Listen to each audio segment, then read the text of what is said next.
God is perfect, right? Holy, righteous, infinite, no beginning, no end, powerful, no one is greater. He speaks the word and oceans are born, stars are arrayed on an endless black night canvas. The universe, he commands it all. The heavens that swallow us up, they are his. So why would a God so divinely powerful and perfect ever for a second need our help? Why would he invite us and to participate in his glorious work? Why would he graciously let us call shotgun and join him on this ride? It's not because he needs us to, no. It's because he wants us to. And because we are made by him and for him, our souls are never more alive than when we are doing what we are made to do, making him known on the earth. This gospel is not about us, but it does take us.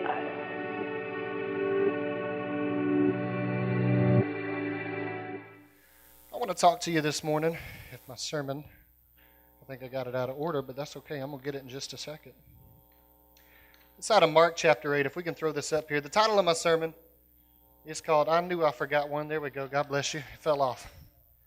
The title of my sermon is called Broken Pieces. How God uses broken people to do beautiful things. As Chris said, anybody broken in here? You got some things in your life that aren't quite right. You might not fit the status quo. Let's be honest, some churches wouldn't even let you in the door. I hate to say it, but hey, that's judgmental people for you. But do you ever feel broken in your life? There's some things that don't quite line up as they should be. And sometimes you've heard people make this excuse, well, if I only had fill in the blank, then I could do this. What's your blank this morning? Is it money? Is it power? Is it looks? Is it whatever the case is? And sometimes we focus so much on what's missing that we miss what's possible. I want to talk to you today about the potential that you possess in your life. Mark chapter 8. Let's take a look at this. The Pharisees came and began to argue with him being Jesus, seeking a sign from him from heaven to test him. And he sighed deeply in his spirit, and he said, truly, why does this generation seek a sign? I say to you, no sign's going to be given to this generation. And he left them, he left the Pharisees, and he got into the boat again, and he went to the other side. Now they had forgotten to bring bread. This is the story, anybody ever heard of Jesus feeding the 5,000? There were how many pieces of bread? Oh, other way around. Five loaves, 2 fish, all right? Jesus took 2 fish, 5 loaves, he multiplied it, and he fed 5,000. That's impressive. So now the disciples get in the boat with him after he does this miracle, and they forgot to bring bread, and they only had 1 loaf with them in the boat. And he cautioned them, saying, watch out, beware of the yeast of the Pharisees and the yeast of Herod. Here's how smart the disciples are. They began discussing this with one another because they felt like he said it because they had no bread. And Jesus, aware of this, said to them, why are you discussing the fact that you don't have any bread? Do you not perceive or understand? Are your hearts hardened? Having eyes, do you not see? Having ears, do you not hear? Do you not remember? When I broke the 5 loaves for the 5,000, how many basketfuls of broken pieces did you take up? And the disciples, 12. And when I had the 7 loaves for the 4,000, how many basketfuls of pieces did you pick up then? And they said to him, 7. And he said, do you not yet understand? Do you not yet get it? Look at your neighbor and say, do you not understand? My first reaction when reading this text is one of almost disbelief that the disciples could see all that they have seen, yet they didn't see what was right in front of them. How many times in your life has God done a miracle in your life or given you provision, and then you're faced with an obstacle and you go right back to where you used to be? Oh God, if only I could get through this. The disciples saw so many of Jesus' miracles, yet they start arguing about bread. There's not really an excuse for the disciples. Jesus had just performed 2 massive miracles, and he's talking to them about yeast, and what he's saying is beware of self-righteousness. Sometimes if you get too self-righteous, you'll swell up. But all they hear is bread. And they're thinking about wheat and rye and pumpernickel. You ever had a pastor in church that said something about fried chicken in the sermon and you zone out until lunchtime? That's it. You're thinking about that fried chicken the whole time. That's what happened. Jesus said, beware of the yeast, and they hear yeast and they're thinking food. And then they're like, well, why don't we have any bread? We just had a bunch of bread. And they start arguing. Well, whose job was it to bring the bread? And Jesus is like, are you stupid? Are you stupid? The disciples failed to realize what was right in front of them. How many of you know life is it's about recognition? Recognition of your situation, sometimes recognition of what is right before us. And when we read the text, it's easy to see the comedy in the text because we're like, are you serious, disciples? It's Jesus. I mean, come on.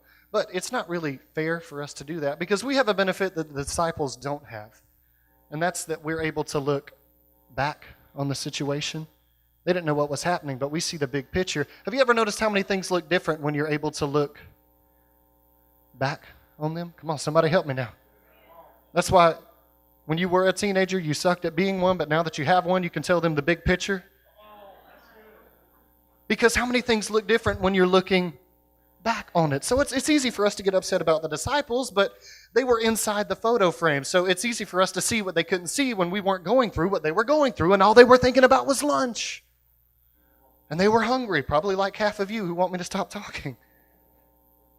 Another thing that I want to point out in the passage right here is God is choosing his team. This is Jesus in the middle of his ministry, and he's picking a team of disciples. Now, many people would have thought that Jesus would have chosen the Pharisees. If you know anything about the Pharisees, their names mean to stand apart, to be set apart, to stand out. The problem with the Pharisees is they had set themselves apart so much. Not only had they set themselves apart from people, but they also set themselves apart from God. A lot of churches are like that nowadays. In fact, one time they even asked for a sign from Jesus that I just read to you. In other words, well, show to us you're the Messiah. The audacity of the creation to try to validate the Creator. Who are you to tell other people that they're not good enough to be a Christian, that when they get things figured out, then they can come to your church? Jesus said, I don't want that. So he starts steering away from this, and Jesus starts picking a team of disciples. Now, if you know anything about the disciples, this is not the team that you would have thought that Jesus would have chosen. In fact, I want to read something to you. I found this online. I thought it was funny. I can't take credit for it. This is a hypothetical situation that if Jesus, you know how sometimes Tammy owns a business, for example, when you go to hire someone, you'll send your management team, their resumes, off to a consulting group. And the consulting group will say, yes, they're good hires. No, they're not very good hires. You need to keep looking.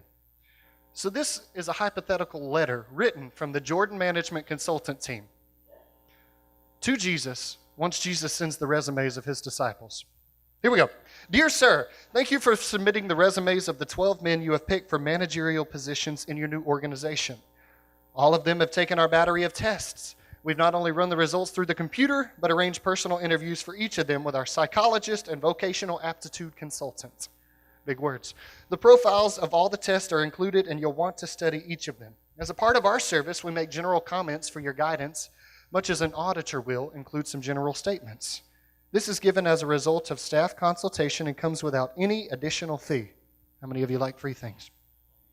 It is the staff opinion that most of your nominees are lacking in background, education, and vocational aptitude for the type of enterprise you're undertaking. Jesus is launching out into his ministry. They do not have the team concept. We would recommend that you continue your search for persons of experience in managerial ability and proven capability. Simon Peter is emotionally unstable and gives in to fits of temper. Andrew has no qualities of leadership. The two brothers, James and John, the son of Zebedee, place personal interest above company loyalty. Thomas, doubting Thomas, demonstrates a questioning attitude that would undermine morale. We feel it's our duty to tell you that Matthew has been blacklisted by the Greater Jerusalem Better Business Bureau. James, the son of Alphaeus and Thaddeus, definitely has radical leanings, and they both registered a high score on the manic-depressive scale. One of the candidates, however, shows great potential. He is a man of ability and resourcefulness. He meets people well, has a keen business mind, and has contacts in high places. We recommend Judas Iscariot as your controller and right-hand man. All of the other profiles are self-explanatory. All of that to ask, aren't you so glad that God doesn't pick people like people pick people? And I think it's easy for you to understand because I've been to Grace Point before, and we're a church full of people who are just glad to be on the part of the team, even though sometimes we feel like we didn't deserve a spot anyway. This is for the people who, deep down, you know that if God didn't look beyond your faults and see your needs, you probably wouldn't even have a seat in the church auditorium. We're broken people, but God can use broken people to do beautiful things. Jesus wants us to see our potential. It's all about your potential. And we're quick to recognize what's missing. Just like the disciples. Well, we don't have any bread. Well, something's missing. We don't have any bread. But what the disciples failed to realize that Jesus is in the boat with them. It says, I am the bread of life. As long as I'm in this boat with you, you have everything that you need because I am your potential. I am your possibility. I am your strength. I am your provision for everything that you need. If I'm in the boat, you don't need the bread. Did you not see what I just did? But some of us are so caught up in our weaknesses that we miss what's possible. We see what we choose to see. When Grace Point launched, I don't know many of you know this story or not. I talked to Pastor Chris about this last night. There was 8 people the first service. It would have been easy to say, you know what, this isn't going to work. We don't have any people. We don't have any money. We don't have a building. But Pastor Chris didn't look at what was missing. He looked at what was possible. He looked at what was possible. And this kind of thing happens all the time. You know, the Beatles were told they weren't talented enough to be a band. Did you know they told Walt Disney he lacked imagination? This type of thing happens all the time. Let me say that you can't trust anyone to be your talent scout. In fact, half the time you can't trust yourself to be your talent scout because you're so familiar with your weaknesses, you can't see beyond those to see your potential. But God sees potential in little places. You're never going to wake up one day and, okay, well, I'm ready now. That's never going to happen. If it does happen, then I'll revise the sermon, but up to this point, I've never felt that way. It might scare you. I wasn't ready to preach this morning. Well, Chris introduced me. I guess it's about time to get up there. Ain't nobody else going to do it. I'm prepared, but I'm not ready. I never felt ready to lead worship. There was always something else that could be done. Always something else that could be better. But sometimes you got to get ready on the way. When my wife is running late and she's trying to do her makeup, baby, you got to get in the car, do it on the way, pull the flap down, pull the mirror up. You can do it on the way. We just got to go. Because if we don't leave now, we're never going to get there. Church, we're wanting to go to an area of new ministry in our church, but I'm going to tell you this, if we don't go now, we're never going to leave. We're going to stick right where we are because we're stuck looking at what's missing. Yeah, not every seat is filled up and probably could have had a better graphic, but stop focusing on what's missing. You got to start seeing what's possible. You got to start seeing what's possible. In 2009, any sports fans? What happens is when they're in college and they're playing, scouts will go watch them. And they will write out a scouting report of what they think about the player. So that when the draft comes up, teams can read this scouting report and say, yes, we want him. No, we don't want him. All based on what the scout says. Now, I want to read something to you that was, I'm not going to tell you his name just yet, but this was the perceived weaknesses of this person's scouting report in 2009. There's about 15, and I'm going to read them all. Now, the draft scout that wrote this used to be an NBA coach, so he's got experience. He knows better, right? Here's what he said about this individual. He's not a true point guard. He's out of control at times. His shot selection is questionable. He's stuck between 1 and 2. That's a position. He doesn't have the ability to defend the position at the next level. He lacks lateral quickness. He doesn't have much versatility. There's a limited upside. If anything, he'll be a backup, maybe a fringe starter. The college system that he goes to is small, so it's hard to tell if he'll be able to make it with the big boys. He has average athleticism, average size, average wingspan, and a frail frame. And he relies too heavily on the outside shot. But y'all, Steph Curry's doing all right in the NBA. This year voted unanimous MVP, led his team to the best record in basketball history. Aren't you glad the scouting report is not the final answer in your life? And all of those things may have been true. All of those things may have been true. Here's what Steve Kerr, the Warriors coach, said. I hope that scout's no longer evaluating. I love this. The Warriors GM, here's what he said about Steph Curry. He said, what people who didn't like him didn't see is that he's a tremendous worker and cares about the game. If you look back, he has gotten better every single year. And if you liked him back then, you saw a small glimpse of what he could become. You know, God likes me. God likes you.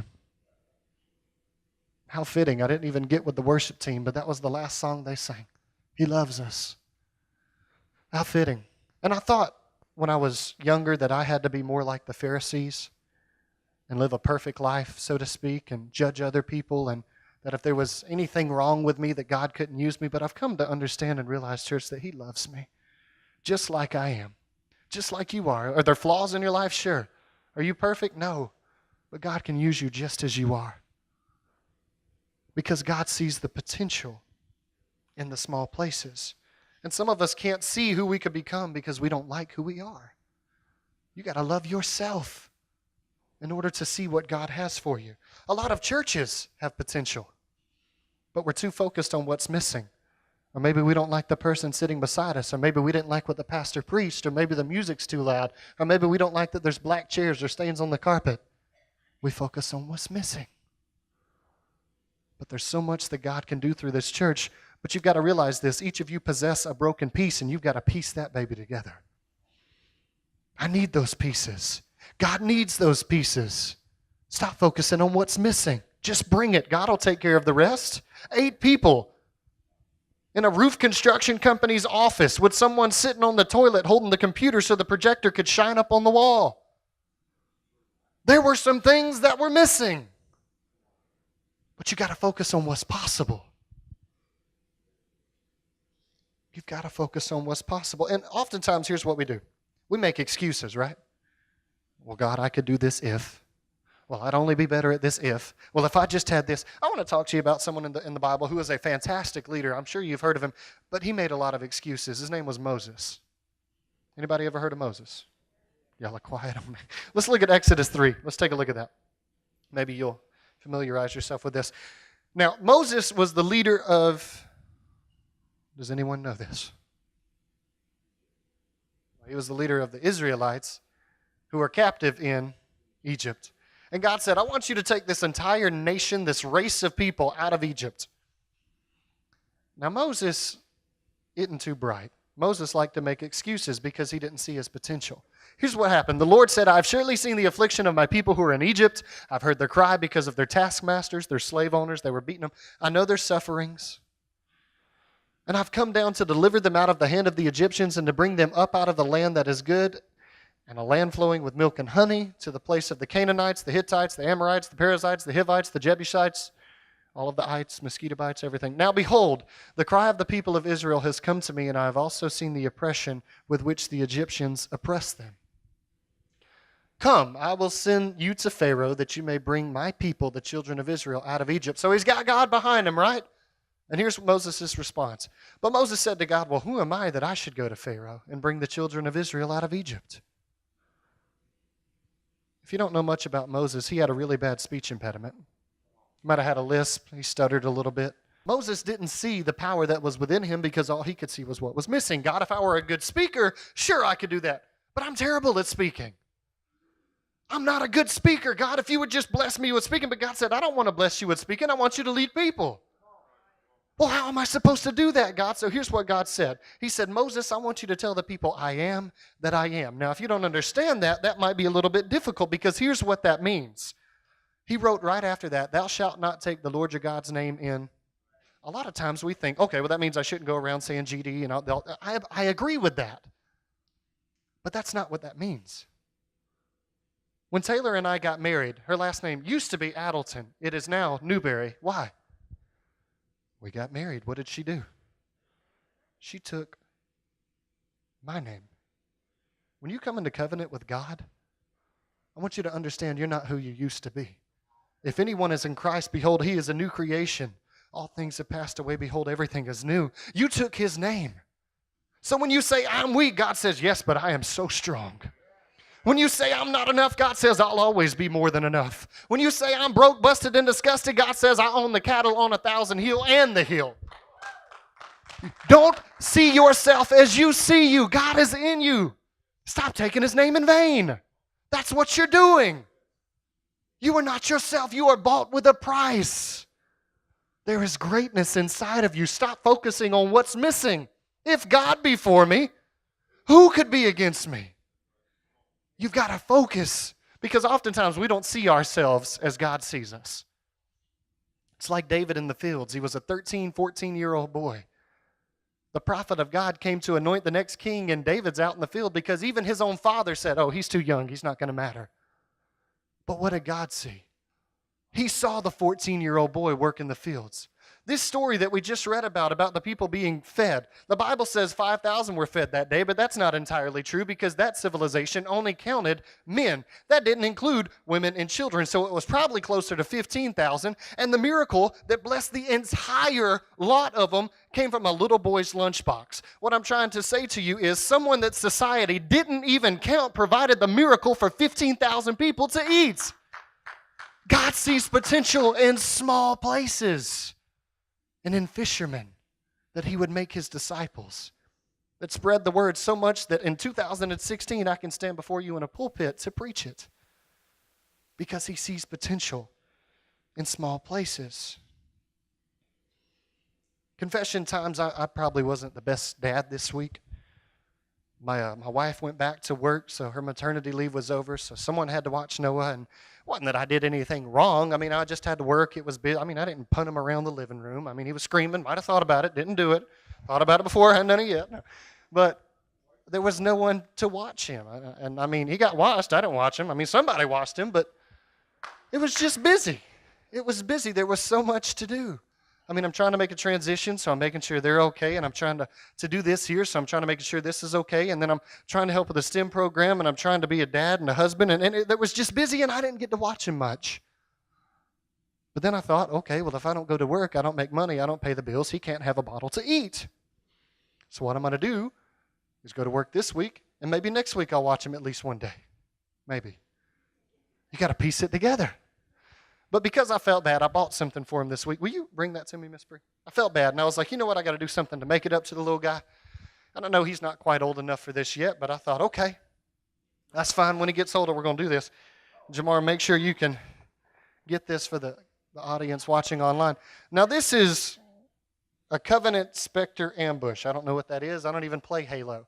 But he's going to like it. Why? Because it's a big ship, and boys love trucks and cars and ships, and I saw this picture and I thought, man, he's going to love that. So I'm going to let you guys see what this looks like. Hold on. But I saw this picture and I just knew if I could just get that to him, he's going to have a good time with it, and if I can get the box open, we'll be good. I'll try that again. Have you ever done that? You bought your kids something because you knew you felt like you kind of let them down, so this week you're going to be better, and saw this ship, and I thought, man, that's a nice picture, and he'll enjoy playing with that, and gonna have a good time. And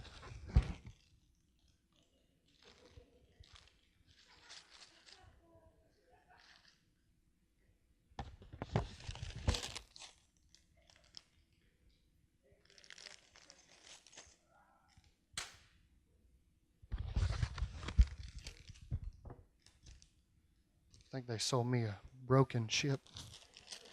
Take this back to Walmart. That was a $39 ship.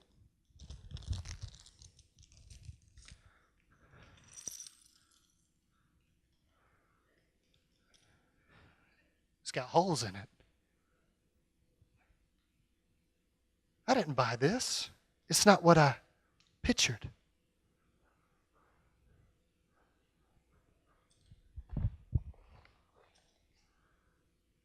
What do you do